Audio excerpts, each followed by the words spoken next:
Hey everyone, welcome back to the channel. Today, we're going to be reviewing Zack Snyder's Justice League. Finally, after 4 long years of trying to get this film out, we have watched the Snyder Cut. I can tell you now, it was worth the wait. This film did not disappoint.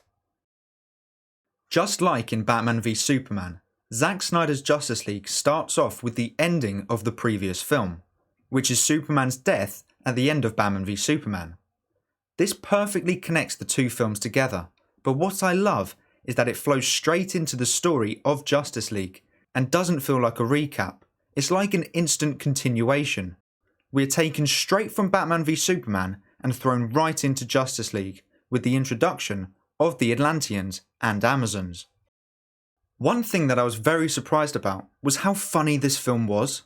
We know that the Warner Brothers' aim in 2017 was to turn Justice League into a lighter toned film, like Marvel. But what confuses me is that this film is funny, but not cringy humour. Like brunch. Like, what is brunch? You wait in line for an hour for essentially lunch. Actually well-timed and appropriate humour.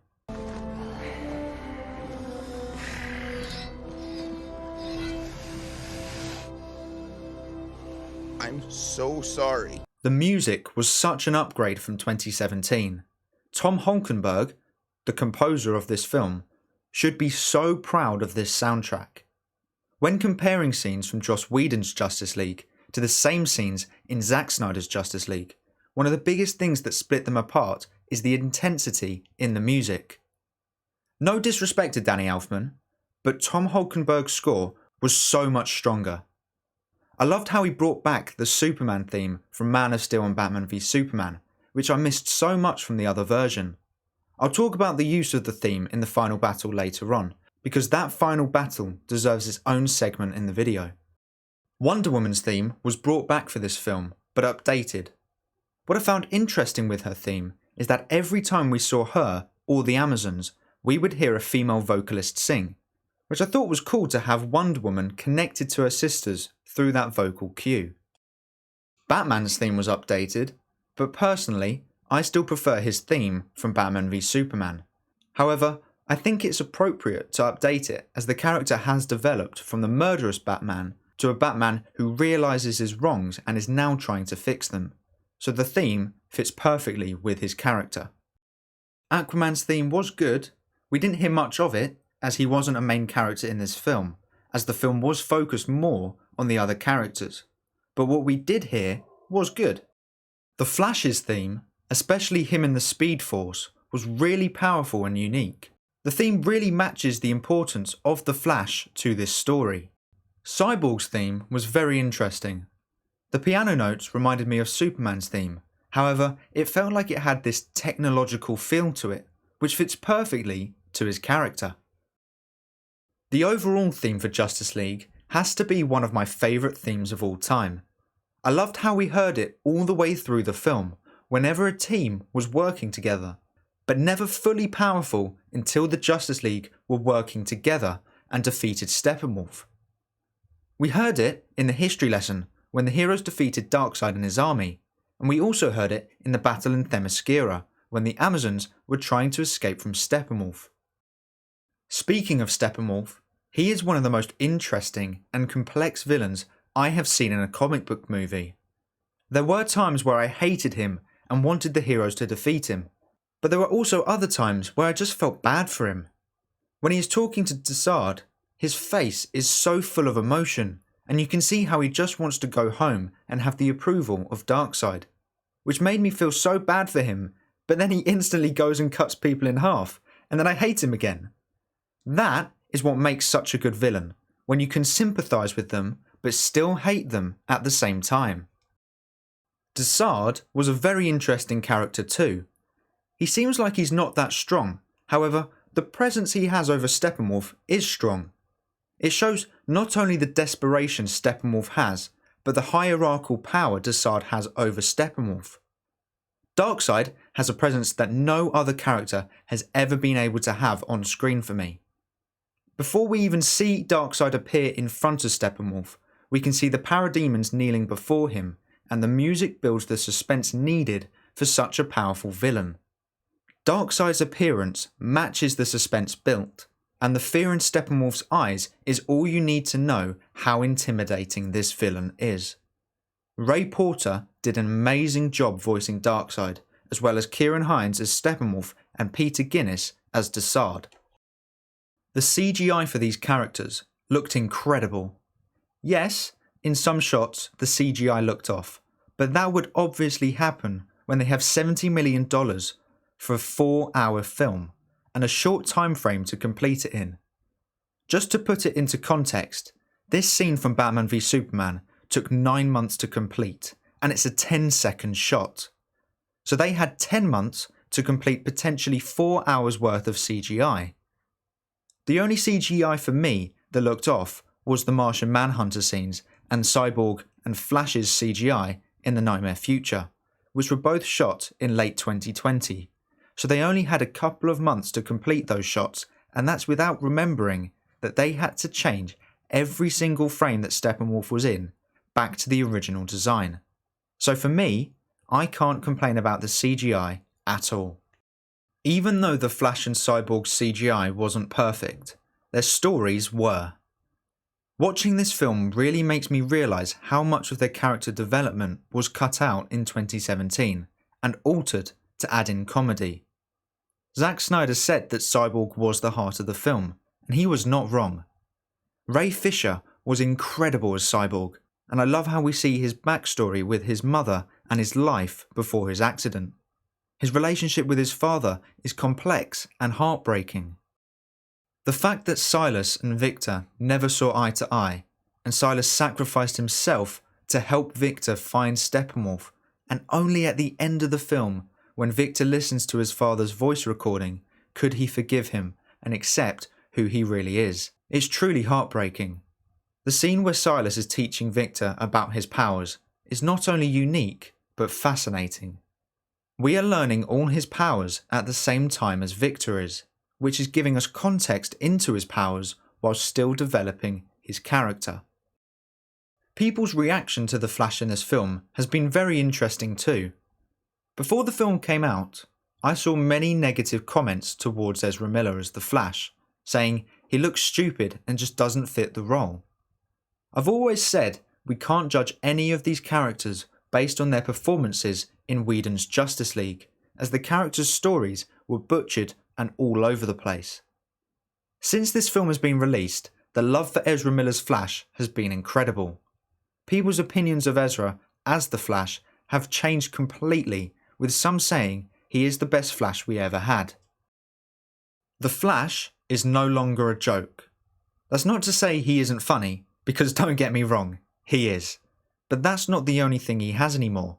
He's also, arguably, the most powerful character on the team, with the ability to time travel, which was used perfectly in this film. The time travel scene in the final battle was visually stunning, and the music just built the seriousness of what the Flash was doing. I liked the evolution of Bruce Wayne's character. He went from being this murderous, cruel Batman in BVS to a Batman who realised his mistakes and sought out redemption. He brought together the League, something they said would never be possible to do, and he successfully brought Superman back to life. He helped take down the defensive barrier in the final battle and saved the Flash from a parademon that was going to kill him. What I was very surprised about is that Batman did interact with Superman in the Heroes Park fight scene. Due to the obvious reshoots that Henry Cavill had when interacting with Batman, I assumed that he was never supposed to be there, but I was pleasantly surprised to see them interact. The dialogue from Batman in this scene was so intense that I actually thought Superman was going to kill him. You could hear the desperation in Bruce's voice, which just confuses me even more as to why they reshot that scene. Another scene I loved of Batman's was when the League were getting onto the Flying Fox, and there's a little conversation between Bruce and Alfred. He'll be here, Alfred, I know it.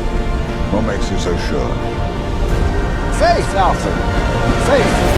Which shows the character development of Bruce. He had no faith in humanity in Batman v Superman until Superman dies. He learns from Superman that there is still good in this world, and to see him have faith in the League and in Superman is just so powerful when you see where he's come from. Wonder Woman was more of a hero in this film than ever. Seeing her take down those terrorists and talking to that little girl about how she can be anyone she wants to be is beautiful. I love how confident she is as well in the Gotham Harbour fight scene against Steppenwolf, and I think the music really lifts that fight to a whole nother level. She also has some funny moments with Alfred too, which I like as it helps you build a connection to these characters. Aquaman's story was probably the closest out of the League to his story in 2017, with some better dialogue and some better fight scenes included in the Snyder Cut. I like the interaction he has with Vulko, which we never saw in 2017, which actually sets up Aquaman, and even his interaction with Diana at Clark's grave helps to build his character and the relationship he has with Diana. Superman's story was such an upgrade on what we saw in 2017. We get a story that feels connected to the struggles he had in Man of Steel and Batman v Superman. Seeing his relationship with Lois and his mother, and even his connection to Kent Farm develop from the previous films, makes this film feel like a true continuation of Zack Snyder's story. When Clark and Lois are at Kent Farm, and Clark is saying how much his mother loves it there, and remembers how much he loves it there, and then seeing it pan out to the swing he sat on as a child in Man of Steel, just makes this film feel so much more satisfying to watch. Justice League 2017 didn't connect to Batman v Superman or Man of Steel, so seeing things like this throughout the film that connect to previous ones really makes this film feel even more special. His fight scenes were massively upgraded too. The Heroes Park fight scene was so much better.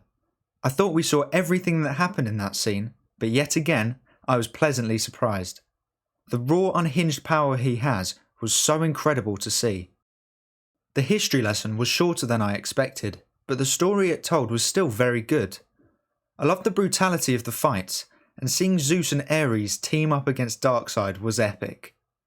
It's a shame we didn't get to see more of the Green Lantern in the history lesson, but with the latest news being out that Zack Snyder originally planned on having some Green Lanterns appear at the end of the film to talk to Bruce Wayne instead of Martian Manhunter, explains why his screen time was so short. We were supposed to see more Green Lanterns appear in the film, but Warner Brothers didn't let Snyder do so.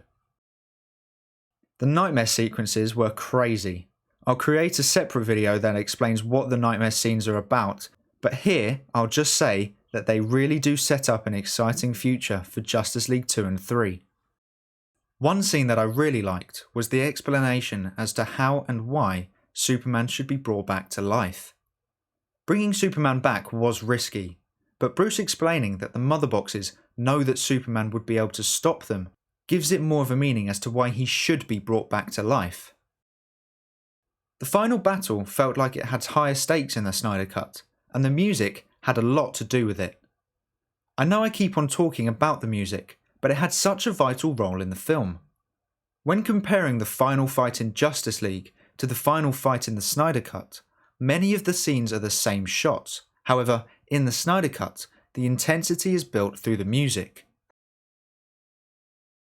My favourite moment of the entire film was Superman's arrival in the final battle.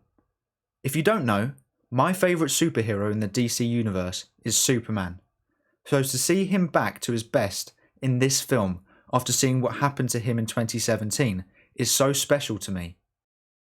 Hearing Junkie XL's updated Superman score play when Superman saves Cyborg, and then seeing him use his freeze breath for the first time to destroy Steppenwolf's Electroaxe, and then kick him away like in 300, was a dream come true.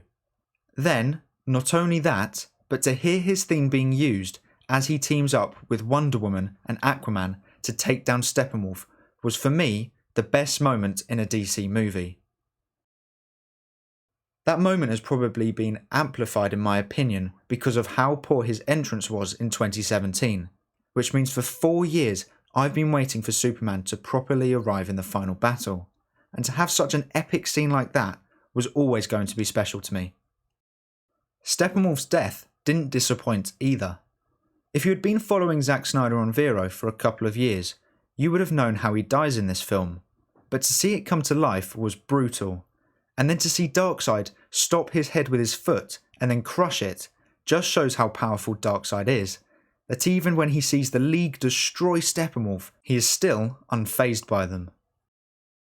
The iconic shot of the League up on top of the silo, and then hearing the Justice League main theme play out fully in all its glory, was incredibly emotional for anyone who has been fighting for this film.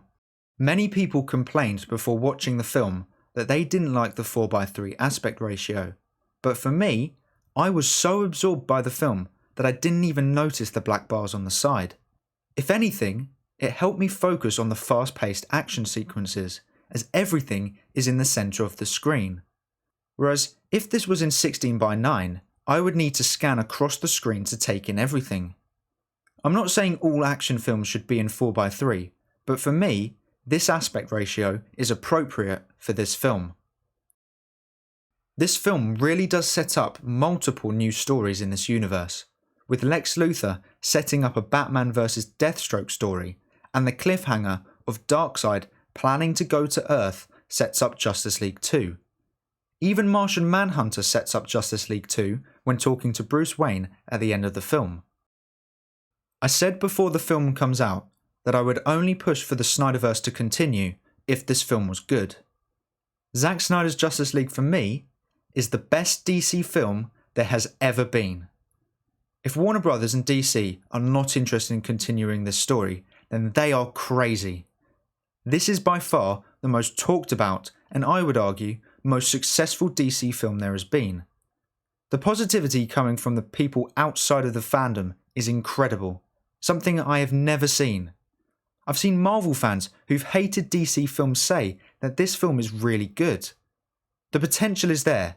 We just need to hope that Warner Brothers, or even AT&T, who are the owners of Warner Brothers, see the positive reviews and the potential success they have with the Snyderverse and go with it. But that is all for today's video. Thank you so much for watching. What did you think of Zack Snyder's Justice League? Let me know in the comments below. Please make sure to like and subscribe and turn on post notifications so you never miss a video. I hope to see you here again soon, so until then, bye.